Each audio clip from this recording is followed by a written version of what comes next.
திருச்செந்தூர் கோவிந்தம்மாள் ஆதித்தனார் மகளிர் கல்லூரியில் 2026-2027 கல்வியாண்டிற்கான மாணவர் சேர்க்கை நடைபெறுகிறது. மதுரையில் சிஎன்ஜி கேஸ் தட்டுப்பாடு என ஆட்டோ மற்றும் டாக்ஸி ஓட்டுநர்கள் குற்றச்சாட்டை முன்வைக்கிறார்கள். கேஸ் நிரப்ப 4 மணி நேரம் காத்திருப்பதாக ஓட்டுநர்கள் குற்றச்சாட்டை முன்வைக்கிறார்கள். பெட்ரோல் நிறுவனத்தின் மண்டல அலுவலகத்தை முற்றுகையிட்டதால் பரபரப்பான சூழல் நிலவி வருகிறது. விவரங்களோடு இணைகிறார் நமது செய்தியாளர் ஜெகநாத். வணக்கம் ஜெகநாத். தற்போது ஆட்டோ மற்றும் டாக்ஸி ஓட்டுநர்கள் என்ன கூறுகிறார்கள்? முழு விவரங்கள். வணக்கம். மதுரையில் கட்டுப்பாடு அதிகரித்து வருகிறது. குறிப்பாக ஒரு சில பங்குகளில் மட்டும் கிடைக்கும் இந்த கேஸ் நிரப்புவதற்கான 3-4 மணி நேரம் வரை காத்திருக்க வேண்டிய சூழல் உருவாகி இருக்கிறது.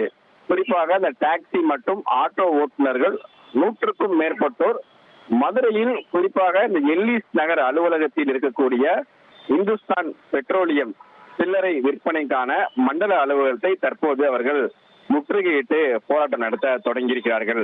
அரசு பஸ்களில் சிஎன்ஜி தொடர்ந்து அதிகரித்து வருவதால் அவர்களுக்கான தனியாக சிஎன்ஜி பங்குகளை துவங்க வேண்டும், தடையற்ற சிஎன்ஜி கேஸ் கிடைப்பதற்கு வழிவகை செய்ய வேண்டும் என்று அவர்கள் கோரிக்கை வைக்கின்றார்கள்.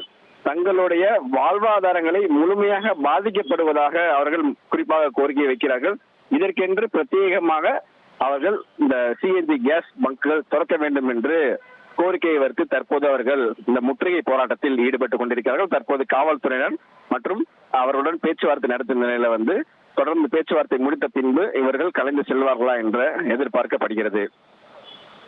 விவரங்களுக்கு நன்றி ஜெகநாத். திருச்செந்தூர் கோவிந்தம்மாள் ஆதித்தனார் மகளிர் கல்லூரியில் 2026-2027 கல்வியாண்டிற்கான மாணவர் சேர்க்கை நடைபெறுகிறது.